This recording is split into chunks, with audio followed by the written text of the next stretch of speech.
Hi dear students, welcome to A Plus Physics. Physics in a material class like എല്ലാവർക്കും സ്വാഗതം. അപ്പോൾ ഇന്ന് നമ്മൾ ഡിസ്കസ് ചെയ്യാൻ വേണ്ടി പോകുന്നത് ലൈറ്റ് റിഫ്ലക്ഷൻ റിഫ്രാക്ഷൻ എന്ന് പറയുന്ന ചാപ്റ്ററിലെ മൂന്നാമത്തെ ഭാഗമാണ്. ഇവിടെ നമ്മൾ കാണാൻ വേണ്ടി പോകുന്നത് സ്ഫെറിക്കൽ മിററുകൾ.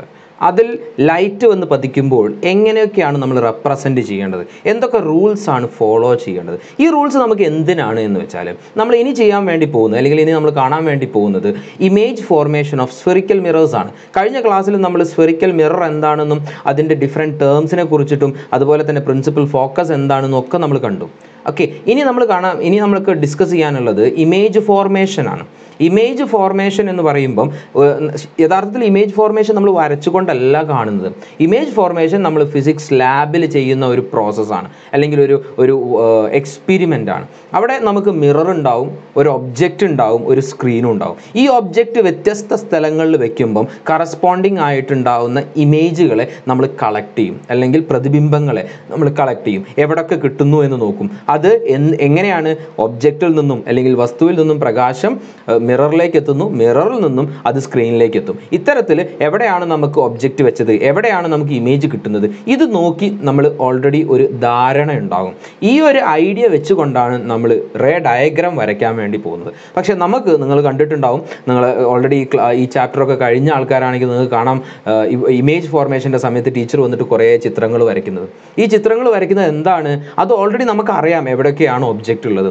ആ ഒബ്ജക്റ്റിനെ റീക്രിയേറ്റ് ചെയ്യുകയാണ്. ഇത്തരത്തിൽ റീക്രിയേറ്റ് ചെയ്യുമ്പോൾ ഒബ്ജക്റ്റുകൾ റേ ഡയഗ്രാം വരയ്ക്കുന്ന സമയത്ത് നമ്മൾ എന്തൊക്കെയാണ് ഫോളോ ചെയ്യേണ്ടത്, കുറേ റൂൾസ് നമ്മൾ ഫോളോ ചെയ്യണം. അപ്പോൾ ആ റൂൾസ് ഒക്കെയാണ് നമ്മൾ ഈ ക്ലാസ്സിൽ ഡിസ്കസ് ചെയ്യാൻ വേണ്ടി പോകുന്നത്. അപ്പം ആദ്യം തന്നെ ഒരു പൊതുവായ 1-2 റൂളുകൾ. ഒന്ന്, എപ്പോഴും ലൈറ്റ് അല്ലെങ്കിൽ പ്രകാശം എന്ന് പറയുന്നത് ലെഫ്റ്റിൽ നിന്നും റൈറ്റിലേക്ക് മാത്രമേ വരികയുള്ളൂ. പ്രകാശം നിങ്ങൾ വരയ്ക്കുകയാണെങ്കിൽ, ലൈറ്റ് റേസ് നിങ്ങൾ വരയ്ക്കുകയാണെങ്കിൽ ആ റേ എപ്പോഴും ലെഫ്റ്റിൽ നിന്നും റൈറ്റിലേക്കായിരിക്കും.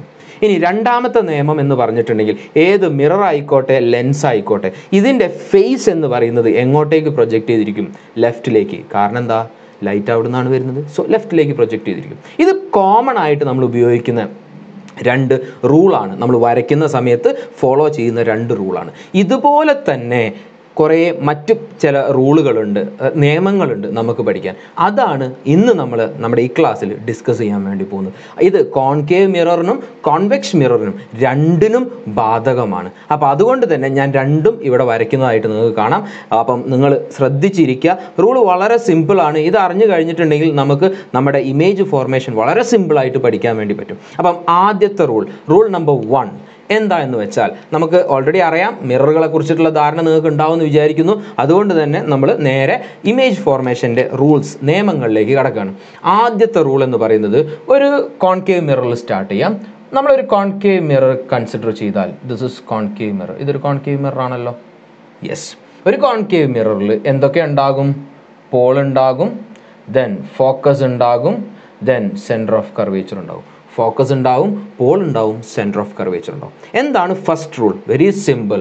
A light ray which is parallel to the principal axis.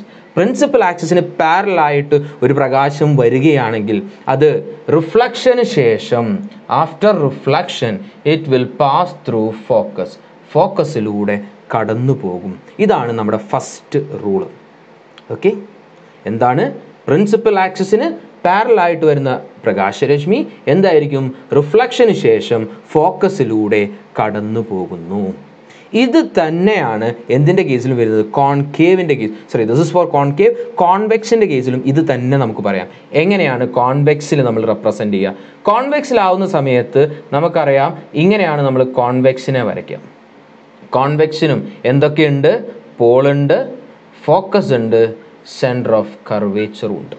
ഇനി ലൈറ്റ് എങ്ങനെയാണ് പറഞ്ഞത്, പ്രിൻസിപ്പൽ ആക്സിസിന് പാരലൽ. അപ്പം ഇതാണ് നമ്മുടെ പ്രിൻസിപ്പൽ ആക്സിസ്. പ്രിൻസിപ്പൽ ആക്സിസ് എന്ന് പറഞ്ഞാൽ എന്തായിരുന്നു, a light ray or a imaginary line passing through pole and centre of curvature. പോളിനെയും സെൻറ്റർ ഓഫ് കർവേച്ചറിലൂടെയും കടന്നു പോകുന്ന ലൈനിന് പറയുന്ന പേരാണ് എന്ത്, പ്രിൻസിപ്പൽ ആക്സിസ്. അപ്പം എന്താണ് നിയമം? ഇതേ നിയമം. പ്രിൻസിപ്പൽ ആക്സിസിന് പാരലായി വരുന്നത് കണ്ടോ, ലെഫ്റ്റിൽ നിന്നും റൈറ്റിലേക്ക്. പ്രിൻസിപ്പൽ ആക്സിസിന് പാരലായി വരുന്ന പ്രകാശരശ്മിയും റിഫ്ലക്ഷന് ശേഷം, ഇത് നിങ്ങൾക്കറിയാം, നമ്മൾ പഠിച്ചതാണ്, ഇത് കൺവേർജിങ് മിററാണ്, ഇത് ഡൈവേർജിങ് മിററാണ്. അപ്പോൾ ലൈറ്റ് ഇങ്ങോട്ടല്ല പോവുക, ലൈറ്റ് ഇതാ ഇങ്ങനെ മറ്റൊരു ഡയറക്ഷനിലേക്ക് പോകും. But we can see that it is coming from the focus. അപ്പം ഇതിന്ന് എന്ത് മനസ്സിലായി? പാരലായി വരുന്നതാണെങ്കിൽ അത് എവിടെ നിന്ന് വരുന്നതായി തോന്നും? നമുക്ക് ഫോക്കസിൽ നിന്നൂടെ അല്ലെങ്കിൽ ഫോക്കസിൽ നിന്നും വരുന്നതായി തോന്നും. ഇവിടെ നമുക്ക് എന്തായി തോന്നും? ഫോക്കസിലൂടെ കടന്നു പോകുന്നതായി തോന്നും. ഇതാണ് നമ്മുടെ ഒന്നാമത്തെ നിയമം. വളരെ സിമ്പിളാണ് അല്ലേ? പാരലാണെങ്കിൽ പാസിംഗ് ത്രൂ ഫോക്കസ്. നിങ്ങൾ ഫോക്കസിനെ കുറിച്ച് പഠിച്ച ഒരാളെ സംബന്ധിച്ചിടത്തോളം ഈ റേ ഡയഗ്രാം ഓൾറെഡി നമ്മൾ കണ്ടതാണ്, റൈറ്റ്? അപ്പം ഫോക്കസ് നിങ്ങൾക്ക് അറിയെങ്കിൽ ഈ രണ്ട് നിയമം നമ്മൾ പഠിച്ചു കഴിഞ്ഞു. അതാണ് എന്ത് നിയമം? റൂൾസ് നമ്പർ 1 ഫോർ ഡ്രോയിങ് എന്താണ്? Image formation by concave and convex mirror. Okay, എന്നാൽ ഇനി അടുത്തത് നോക്കാം. രണ്ടാമത്തെ നിയമം അല്ലെങ്കിൽ റൂൾ എന്താണ്? ആദ്യം നമുക്ക് കോൺകേവിൻ്റെ കേസിൽ നോക്കാം. നിങ്ങൾ ഇത് ഫസ്റ്റ് റൂൾ നിങ്ങൾക്ക് അറിയെങ്കിൽ രണ്ടാമത്തെ റൂൾ ഈസിയാണ്. എന്തുകൊണ്ടാണ്? രണ്ടാമത്തെ റൂൾ എന്ന് പറയുന്നത് ആദ്യത്തെ റൂളിൻ്റെ അല്ലെങ്കിൽ ആദ്യത്തെ നിയമത്തിൻ്റെ റിവേഴ്സ് ആണ്. എന്ന് പറഞ്ഞാൽ എന്താണ്? ഇവിടെ പാരലാണെങ്കിൽ ഫോക്കസിലൂടെ കടന്നു പോകും. അപ്പോൾ ഇവിടെ ഫോക്കസിലൂടെയാണെങ്കിൽ വരുന്നത് എങ്കിൽ, ഫോക്കസിലൂടെയാണ് ലൈറ്റ് വരുന്നത് എങ്കിൽ റിഫ്ലക്ഷന് ശേഷം പാരലായിട്ട്, എന്തിന് പാരലായിട്ട്? പ്രിൻസിപ്പൽ ആക്സിസിന് പാരലായിട്ട് റിഫ്ലക്ഷന് ശേഷം കടന്നു പോകുന്നു. That means A light which is coming through focus, after reflection it will move or it will emerge parallel to the principal axis. Principal ആക്സിന് പാരലായിട്ട് കടന്നു പോകും. അപ്പം അത് തന്നെ നമുക്ക് കോൺകേവിൻ്റെ കേസിൽ നോക്കാം. കോൺകേവിൻ്റെ കേസിലാണെങ്കിൽ എങ്ങനെയാണ്? ഇതാണ് നമ്മുടെ മിറർ വിച്ച് ഇസ് കോൺകേവ് അല്ല, കോൺവെക്സ്. ഇത് നമ്മുടെ പോള്, ഇത് നമ്മുടെ ഫോക്കസ്, ഇത് സെൻറ്റർ ഓഫ് കർവേച്ചർ. ഇനി നമുക്കറിയാം ലൈറ്റ് ഫോക്കസിലൂടെ വരുന്നതാണ്. ഇവിടെ ഫോക്കസ് ഒരിക്കലും ഫോക്കസിലേക്ക് എത്തൂല, പക്ഷെ നമുക്ക് തോന്നും ഫോക്കസിലേക്കാണ് പോകുന്നത്. അതായത് ലൈറ്റ് ഇങ്ങനെ വരുന്നു. Light is coming straight line to the focus. Then after reflection it will be parallel to the principal axis. Principal ആക്സിസിന് പാരലായിട്ട് കടന്നു പോകുന്നു. ഇതാണ് നമ്മുടെ രണ്ടാമത്തെ rule. So rule number 1 and rule number 2. What is first one? Parallel passing through focus. Second one, if it is passing through focus after reflection it will be parallel to the principal axis. Clear? അപ്പോൾ ഇനി മൂന്നാമത്തതും അവസാനത്തതുമായ നിയമം എന്താണ്? മൂന്നാമത്തെ നിയമം നമുക്ക് ഇങ്ങനെ എടുക്കാം.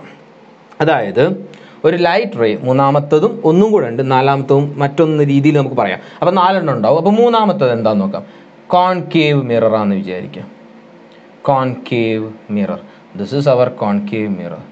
മൂന്നാമത്തെ നിയമം വളരെ സിമ്പിളാണ്. Pole, focus, centre of curvature. എന്താണ് നമ്മുടെ മൂന്നാമത്തെ നിയമം? It's very simple. A light ray coming through center of curvature. Center of curvature-ലൂടെ വരുന്ന പ്രകാശം റിഫ്ലക്ഷന് ശേഷം അതേ ഡയറക്ഷനിൽ പോകുന്നു എന്ന് പറഞ്ഞാൽ ഇതാണല്ലോ സെൻറ്റർ ഓഫ് കർവേച്ചർ. ഇതിലൂടെ വരുന്ന പ്രകാശമാണെങ്കിൽ after reflection it will bounce back to the same medium. അതേ മീഡിയത്തിലേക്ക് തന്നെ തിരിച്ചു വരും. ഇതാണ് നമ്മുടെ മൂന്നാമത്തെ rule. A light which is passing through center of curvature after reflection it will retrace the same path.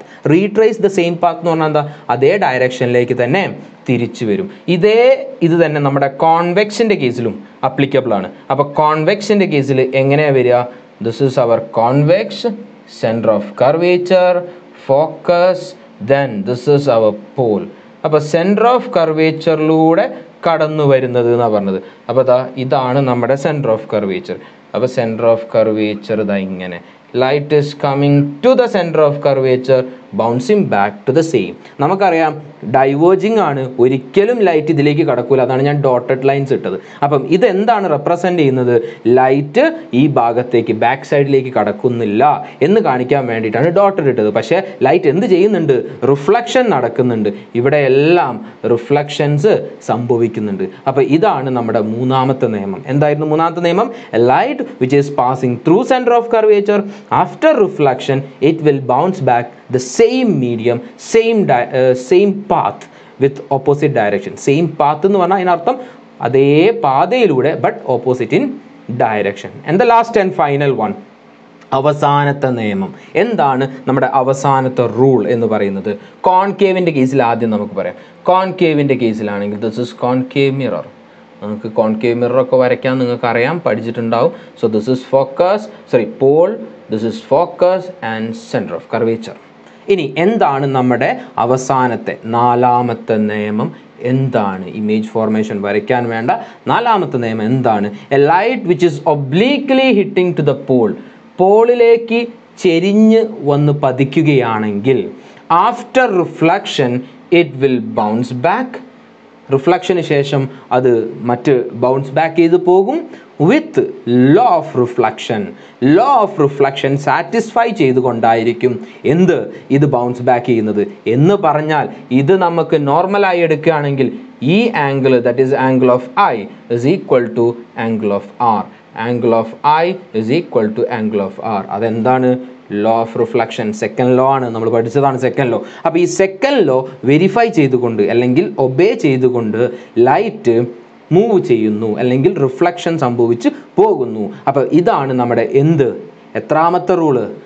4ാമത്തെ rule. Okay, a light obliquely hitting to the pole, obliquely hitting to the pole, after reflection it will bounce back with law of reflection. This is our final and last rule, and this rule is applicable for concave also. Concaveനും ഈ rule applicable ആണ്. അപ്പോൾ എങ്ങനെയായിരിക്കും കോൺകേവിൻ്റെ കേസിൽ വരിക?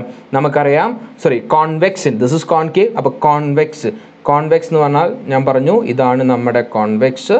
കോൺവെക്സിൻ്റെത് centre of curvature ഇവിടെയാണ്, focus ഇവിടെയാണ്, this is our Paul. ഇനി ഒബ്ലീക്ലി hitting to the Paul, അപ്പോൾ ഇവിടെ വരണം. എങ്ങനെയാണ് വരിക?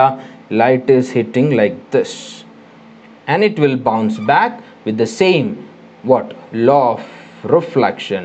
What is law of reflection? രണ്ടെണ്ണം ഉണ്ട് law of reflection.